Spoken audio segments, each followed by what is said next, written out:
पति और पत्नी में कितना भी प्रेम हो, 24 घंटे में एक बार झगड़ा जरूर करना है, ये नियम है। बाद में यह नियम टूट ना जाए, इसलिए इस कार्यक्रम को सुबह निपटा लिया जाता है।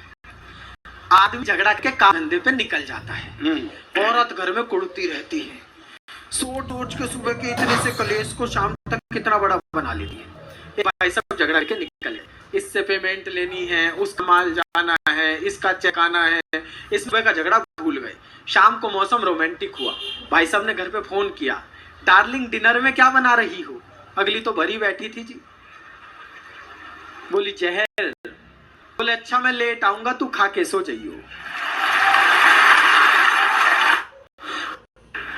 कोई भी आता है हमारे देश में, कोई भी कहीं से आ रहे तो प्रधानमंत्री जी उससे भेज के जा आगरा घूम के आ।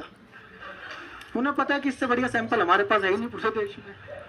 तो पिछले दिनों ट्रम्प आए, 6 घंटे रुके आगरा में, केवल 6 घंटे। 6 घंटे बाद अपने सब अंगरक्षकों से बोले कि भैया मुझे वापस लेकर चलो।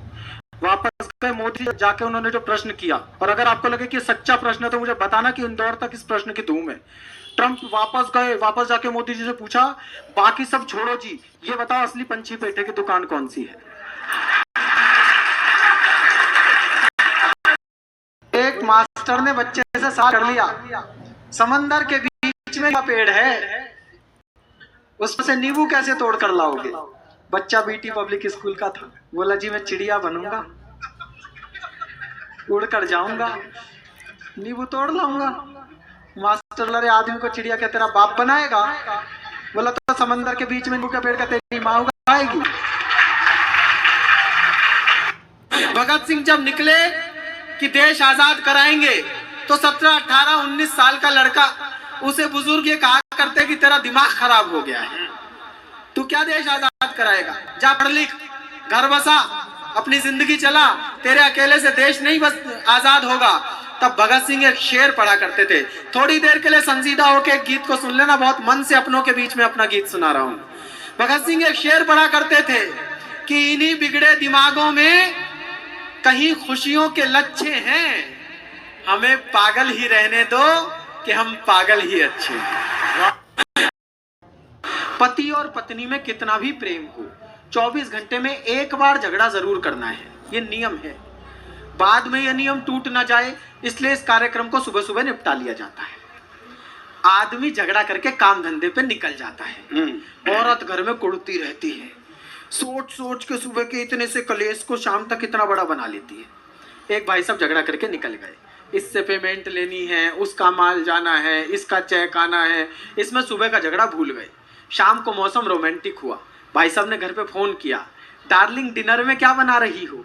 अगली तो भरी बैठी थी जी, बोली जहर। बोले अच्छा मैं लेट आऊंगा, तू खा के सो जाइयो। मेरा आप कुछ बिगाड़ नहीं सकते हो आप, मैं ईमानदारी से बता रहा हूँ।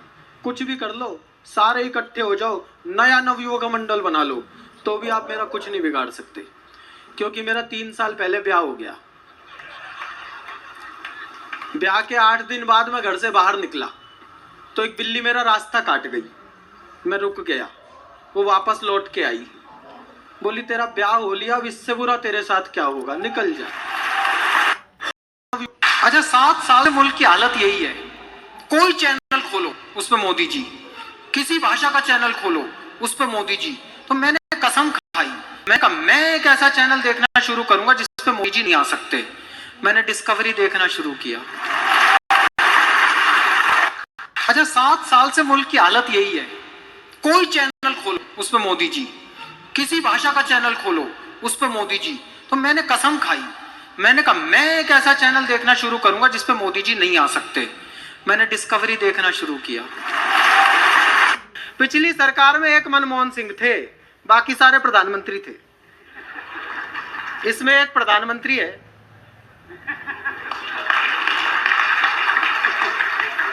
बोलने ही नहीं देते किसी को, मन की बात भी मैं ही करूंगा।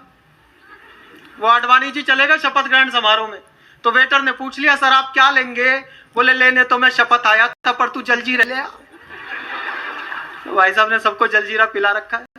अच्छा देखो सर, पिछले 7 साल से कोई टीवी चैनल खोल लो, किसी भाषा का टीवी चैनल खोल लो, उस पे मोदी जी, और कोई दिखाई नहीं देता। तो मैंने कसम खाई, मैंने कहा मैं टीवी चैनल देखना शुरू करूंगा जिस पे मोदी जी कभी नहीं आ सकते।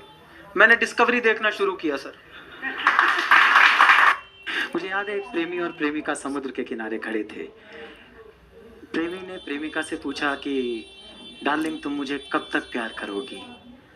सुनकर प्रेमिका की आंखों में आंसू आ गए।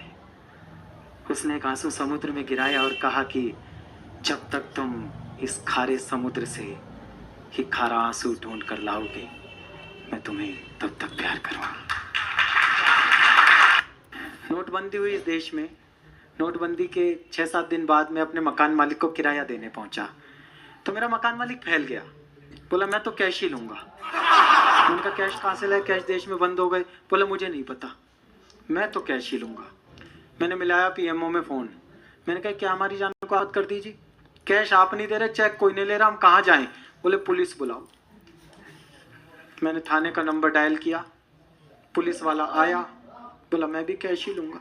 चाय वाले की दुकान पर गया। बारीक बात है, सारे चोगे उतार कर बैठना और लोकतंत्र के पक्ष में तालियां बजाना अगर बात समझ आ जाए। मैं चाय वाले की दुकान पर गया, उसने ऊपर लिख रखा था केसर और अदरक की चाय।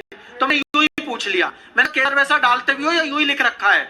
उसने मेरे हाथ जोड़ दिए साहब। बोला साहब सारे चाय वाले झूठ भी नहीं बोलते। ये सिर्फ महिलाओं के चौचले हैं। एक लाल रंग के भी गुप्ता जी 300 नाम बता देंगी, ये वाला रेड, वो वाला रेड, ऐसा वाला रेड, वैसा वाला रेड। हम सीधे साधे पुरुष कंडीशनर से सिर धो जाते हैं, सारा दिन सोचते रहते हैं बिना झाग वाला शैम्पू घर में कौन लेकर आया था। हमारी सादगी की कोई मिसाल नहीं है साहब। और एक वो आता है अंतरराष्ट्रीय आतंकवाद दिवस, करवा चौथ। करवा चौथ के दिन देखो आप इन्हें 25 रुपये की मेहंदी लगवा कर आएंगी फुटपाथ पर पट्टे पर बैठकर बार्गेनिंग करवा के, और पूरे घर में हंगामा। देखियो कैसी लगी है, देखियो बेल नहीं बनाई, देखियो पोरवा नहीं भरा, देखियो केरी नहीं बनाई। एक हम साहब 2500 रुपए की पी कर आएंगे, चुपचाप सो जाएंगे। इसे कहते हैं सादा जीवन उच्च विचार। पिछले दिनों एक बच्चा निखिल भाई चॉकलेट खा रहा था। अच्छा। हाँ। मैंने उससे कहा, मैंने कहा बेटा जो तुम चॉकलेट खा रहे हो, चॉकलेट खाना बहुत बुरी बात है। हाँ। चॉकलेट खाने से आदमी के दांत खराब हो जाते हैं, चॉकलेट खाने से आदमी का पेट खराब हो जाता है, चॉकलेट खाने से आदमी की उम्र कम हो जाती है। हाँ। वो बोला जी मेरे दादाजी 105 साल जिए थे। मैंने कहा वो चॉकलेट खाते थे? बोला नहीं, वो अपने काम से काम रखते थे। वो एक बच्चे को मास्टर समझा रहा था, हाँ। बेटा भैंस का दूध पिया करो, इससे दिमाग तेज होता है। अच्छा। बच्चा बोला रहने दे मास्टर जी, इतना ही तेज होता तो भैंस का बेटा कलेक्टर नहीं बन जाता। गलत पढ़ाई तो हम कराते